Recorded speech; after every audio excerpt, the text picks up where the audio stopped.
Hello everyone and welcome to the Prosecco Rosé webinar for Boutinot Wines. I'm Katie Jackson and this is John Leach. So welcome. We're going to be chatting you through all things to do with Prosecco Rosé. I'll hand over to John to introduce himself and his role and we'll talk you through it all. Fantastic. Good morning. Yes, so John Leach, I'm Commercial Director at Araldica. And I suppose the involvement to explain it, the Prosecco is made by Adria Wines, which is a joint venture between ourselves, Araldica, and Boutinot. It's jointly owned 50-50. And we started it back in 2003, 2004. And actually at that time, I was on the other side of the fence. I was a Boutinot person working on their national accounts team. And because I'd been very much involved with Araldica even back then, I was asked to participate in the establishment of Adria.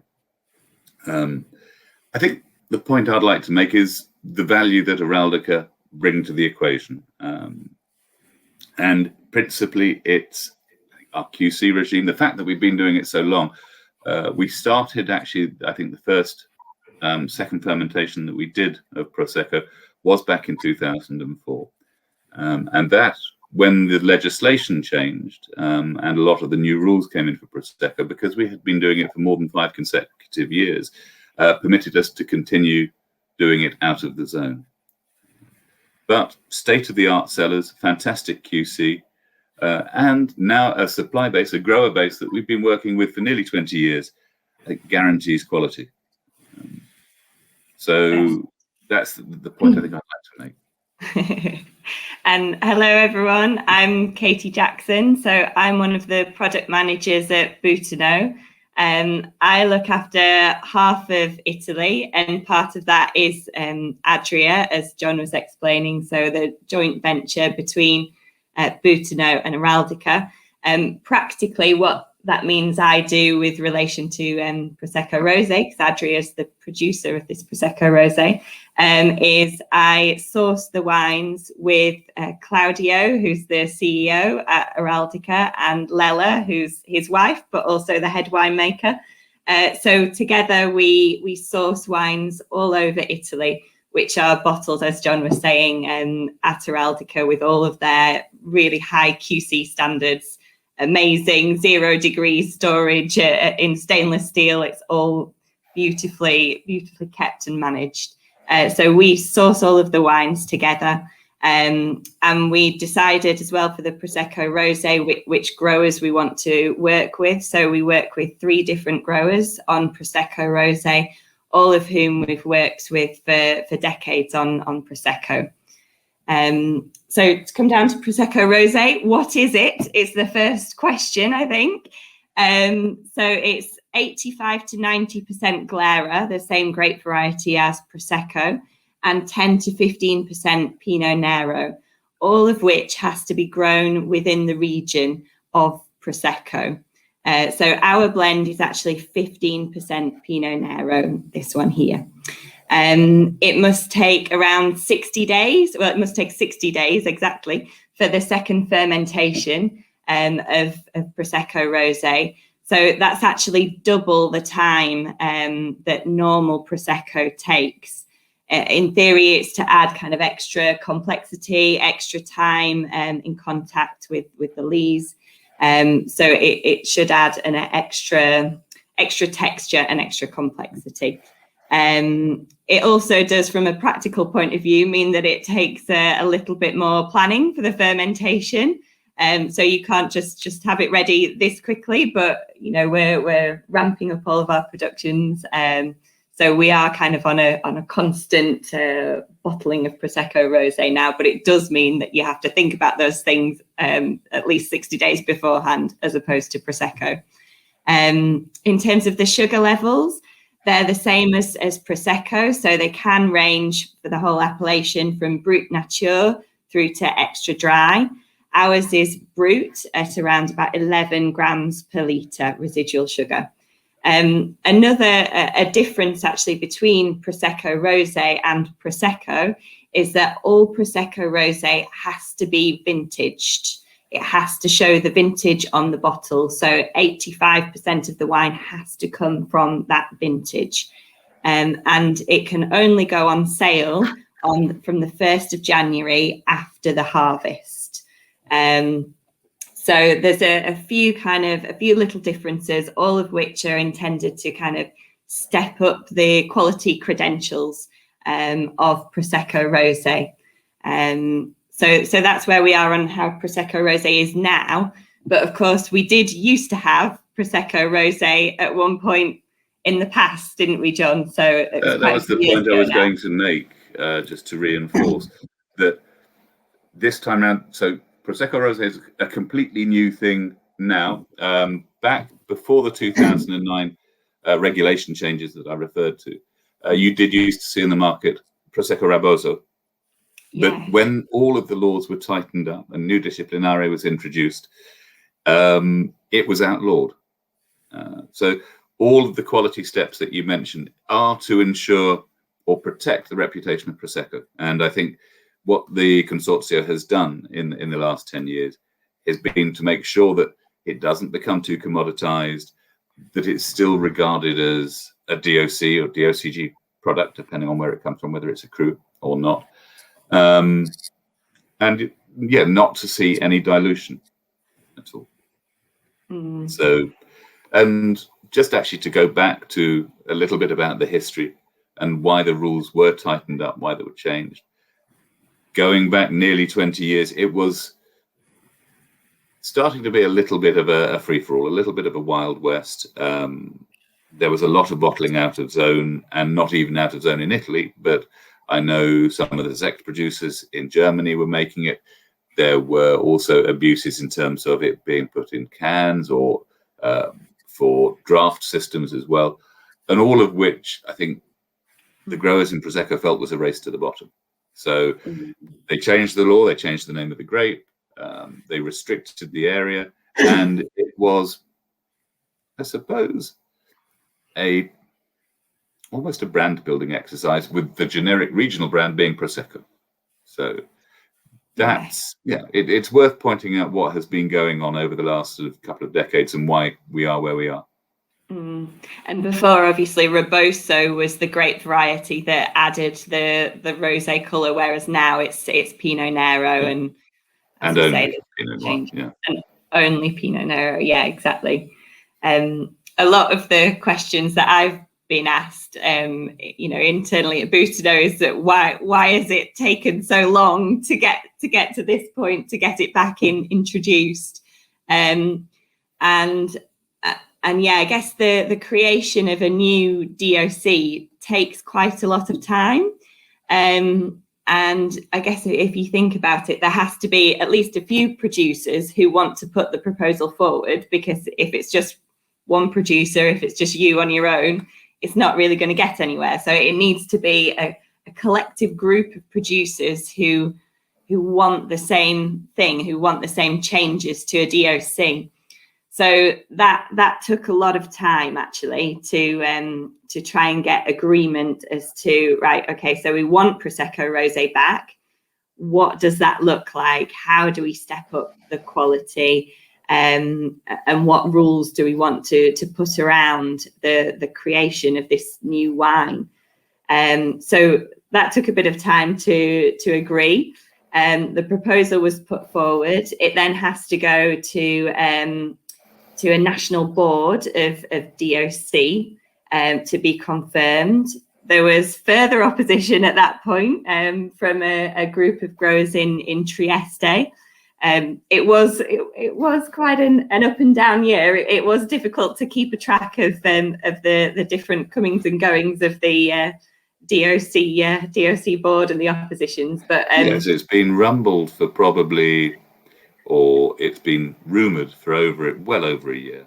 Yes. And as you say, I think there was sharp local politics to overcome, and then national bureaucracy, which Rome is very good at. That's true. It seemed like a lot of the more local opposition was to do with the grape varieties that were that were to be included. So I guess if you think about it, if you don't personally grow Pinot Nero and there's only a limited amount within the Prosecco region, then you as a grower might well be against there just being Pinot Nero allowed in inclusion with the rosé. So there was a few little bumps in the road with regards to the grape varieties, but it has now been confirmed as Glera and Pinot Nero only. That's it.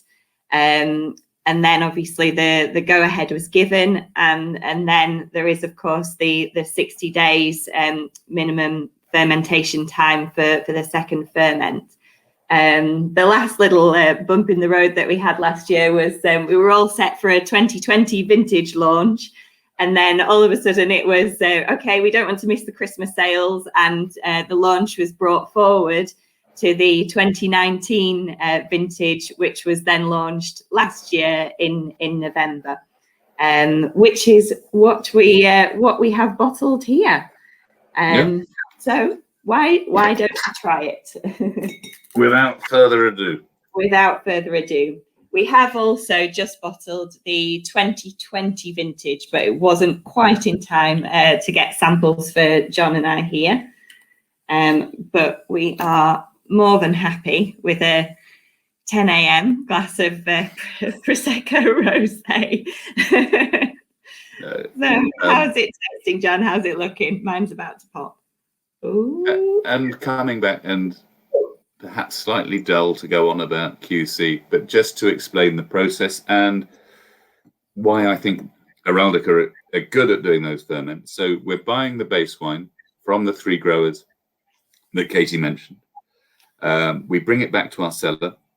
That still base wine is held in tank at nigh on 0 Celsius until we need to call it off and do that 60-day fermentation. So at all times, we're looking to have the freshest possible wine available. It's not that it's being fermented and bottled once a year. It's a call-off process that means that we continually cycle fresh wine. And I think that's one of the first things I notice about this. Clearly, a fantastic bead, very frothy, and it smells fresh. It sounds so cliche, but it smells very strawberry-ish, very bright, very clean. Strawberries and cream. It smells of summer, just summer berries. It's delicious. It's charming. And again, perhaps another crass observation, but it's really pretty. And it looks charming.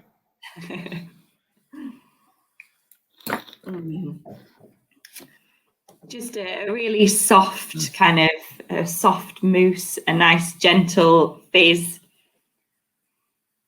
Beautiful kind of strawberries, cream, raspberries. Maybe a little bit of kind of ripe peach in there as well. But a beautiful summer drink. But I think one observation, and it's perhaps not a healthy one, is that at 10:15 or 11:15 on a spring morning, there's no jolt, there's no sort of jarring first drink of the day, good Lord. It actually slips down rather nicely. And it does, doesn't it? Almost worryingly so. Yeah, it's a nice, delicious, friendly drink. I don't think anyone would pretend that it's the most complex. You know, it's not champagne. It's not trying to be, but it's delicious. It really is.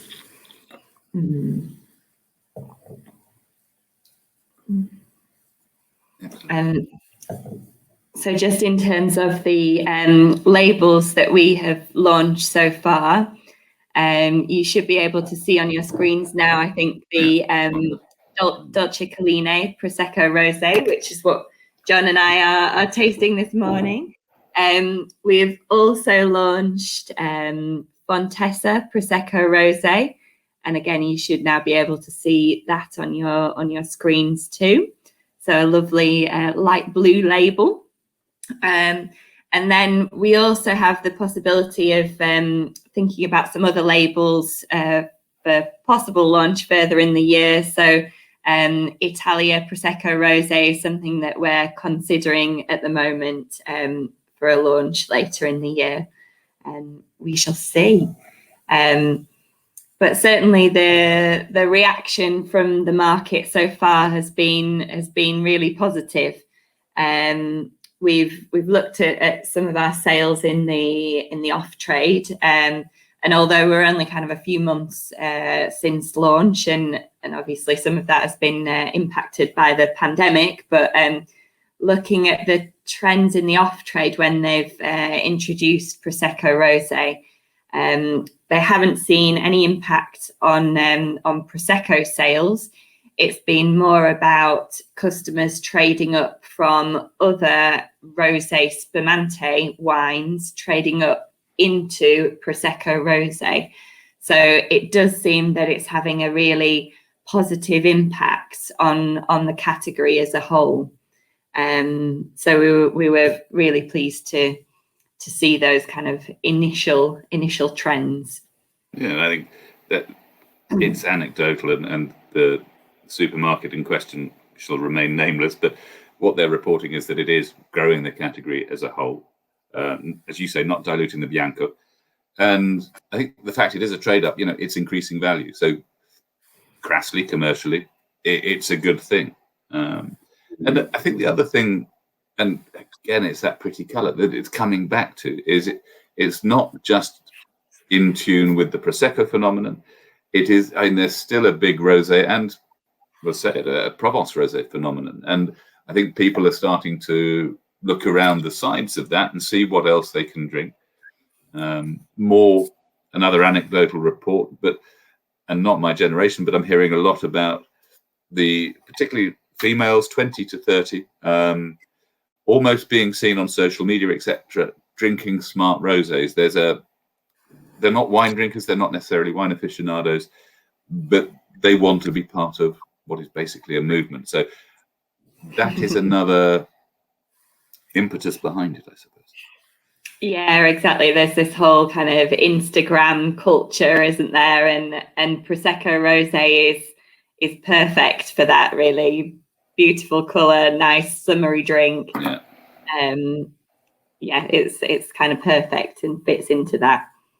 I think I'm also thinking as well, like when, as the pandemic hopefully comes to an end, and restaurants and the on-trade are opening up, we should surely see a better summer this year. So I think for Prosecco Rosé, it really should be an awesome summer for this to kind of come into its own, and a great drink for everybody who wants to be sat outside in a beer garden, sat outside at a restaurant, enjoying their newfound freedom. I think Prosecco Rosé is going to be great this summer for that. It will really come into its own. And I'm showing off. I'm living my best possible life, and I shall let as many people see it as possible. Excellent.